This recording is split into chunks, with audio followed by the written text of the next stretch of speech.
Fresh off of a 2-day migraine, I am finally prepared to sit down and talk about Terra Firma, the motion picture. So if you're ready to finally discuss what went on in Terra Firma parts 1 and 2, just keep watching.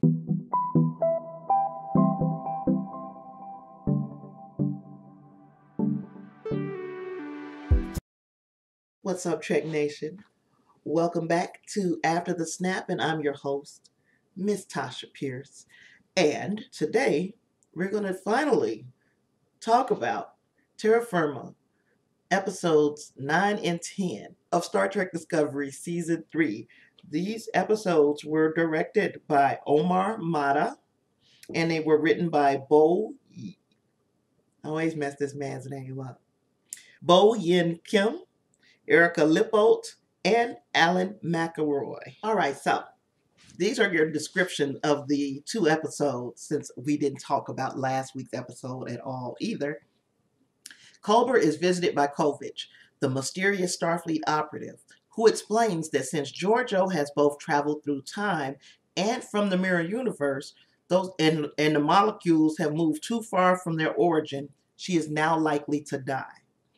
Consulting with Discovery's computer, which has been augmented with the intelligent sphere data, or Zora, Culber believes that Georgiou could be saved by traveling to the uninhabited planet Danis 5. Now, Stamets and Adira used the SB-19 data to trace the source of the burn to a nebula and discover a distress signal from a Kelpien starship. On Danis 5, Georgiou and Burnham encounter a strange being named Carl, who directs Georgiou to a door. On the other side, she finds herself back in the mirror universe during the time she was Emperor of the Terran Empire.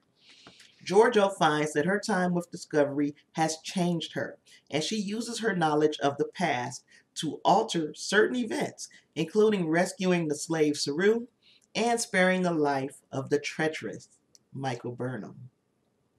In part 2, Georgiou hopes to lead an improved Terran Empire with Burnham by her side, and has the latter tortured until she pledges her allegiance, because that always works. Georgiou reveals to Saru that the Kelpien biological change known as the Vaharai does not mean it is time for him to be called, and it is instead a natural process that will make him stronger if he lets it. Burnham and Georgiou work together to hunt Burnham's former lover, Gabriel Lorca, but this is a ruse, and Burnham soon turns on Georgiou because, mirror universe. After a fight, and they say after a fight, no, after one hell of a fight, Georgiou kills Burnham before dying herself in Saru's arms. She returns to Danis 5, where Carl reveals himself to be the Guardian of Forever. Now, you guys know I could gloat right here, but I'm not in the gloating mood. We're just going to go ahead and get through this review. He explains that he can send Georgiou to another time and place where she will survive, but he had to test her first and was happy to see her attempt to change the fate of the Terran Empire. Georgiou says goodbye to Burnham before traveling through the Guardian's portal. On Discovery, Book wishes to prove his worth and uses emerald chain technology to help the crew connect to the Kelpien starship's systems. Now, that was a lot, and it was a lot because there was a lot that happened in these 2 episodes. Like I said in my description of it, as far as my title, it was like a motion picture. It was like maybe a made-for-TV movie, maybe not a motion picture. And in its totality, I was really satisfied with this story. I wish the director would have chosen to make this the only story told. So, these 2 episodes, yes, still could have been 2 episodes, and we could have did everything with this Kelpien starship in the nebula, and Book wanting to prove himself to Saru. All of that could have been a whole episode all by itself, just packaged nicely all by itself. But no, that's not what they opted to do, and I'm a forgiving fan. I can get over it. The mirror universe is always a fun departure, especially since the stakes are usually not super high. We know we're just visiting there. We're going to do some crazy hijinks. We're going to see our characters act outside of their regular selves, and then we're going to come on back home to the Prime Universe. Except these two episodes revisited a sequence of events that had already occurred, which brings more questions. Like, did the few changes that were made in the mirror universe over those 3 months affect our prime universe? Or will we see a mirror universe ruled by Kelpiens in the future?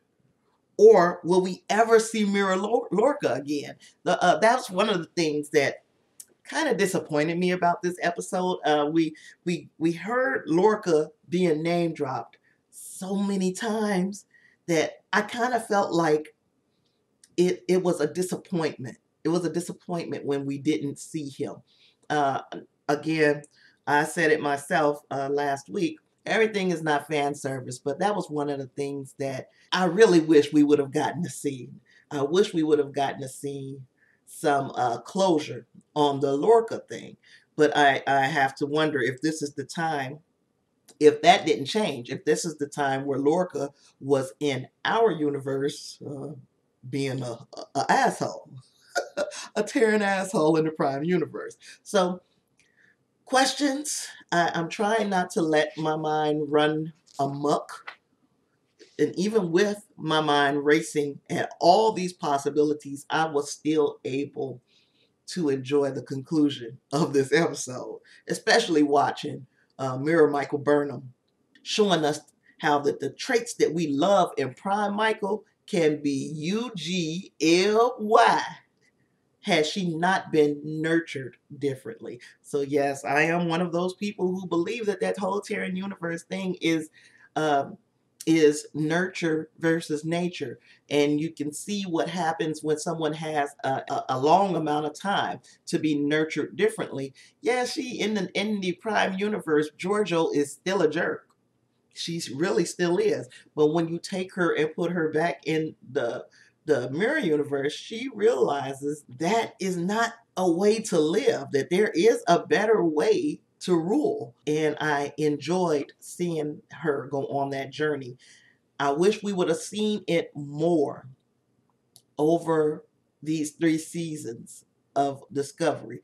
I wish we would have gotten more Georgiou, because this season, even in the episodes prior to this, we didn't recognize this much growth in Georgia. We saw her trying to fit in with the crew in certain instances, but to know that she had changed this much, we didn't get that indication over our first 8 episodes. And I really wish we would have explored Georgiou's story a whole hell of a lot more before going into Terra Firma. 3 months in the Agonizer is not my idea of nurturing. So with all the torture and the bloodshed, it's hard to recognize a change in Georgiou. Fortunately, she saved really the rest of the Kelpien race by explaining that Valharai is not an end, but a new beginning. So she saved not only Saru, but every Kelpien after him would have learned that, hey, I'll just come out of this whole thing stronger and probably wiser.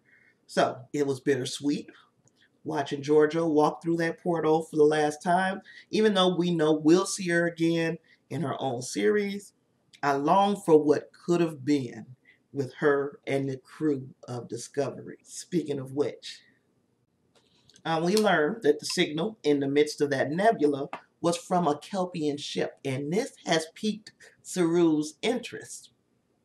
The ship was stranded in the Veruban Nebula long before the burn. So they were awaiting a Federation ship to rescue them, and that ship never arrived. So, over 100 years ago, did the Federation leave a ship full of Kelpiens to die? Or did they sacrifice them for some reason and unknowingly from that event start the burn? And Another question. Exactly how will Saru cope if we find out that either of those scenarios are true? Because either way, this federation that he believes is holding the same ideals that the federation that he left behind 900 years ago is holding.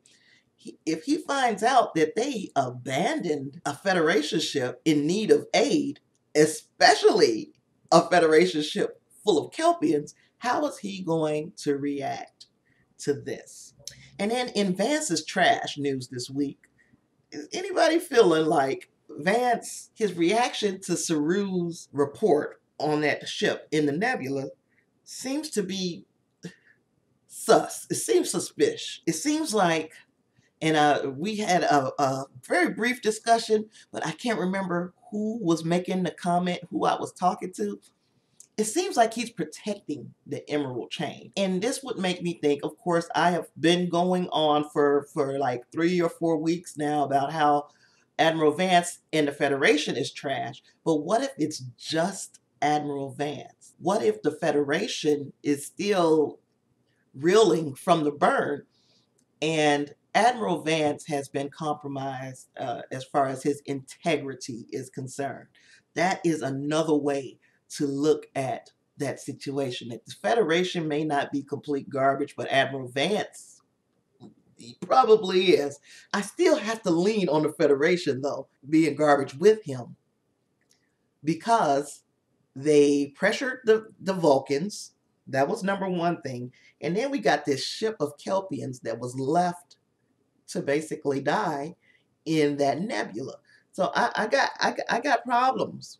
I'm still side-eyeing the Federation, and I am definitely feeling some type of way about Admiral Vance. I'm not going to dive too much further because, maybe another video.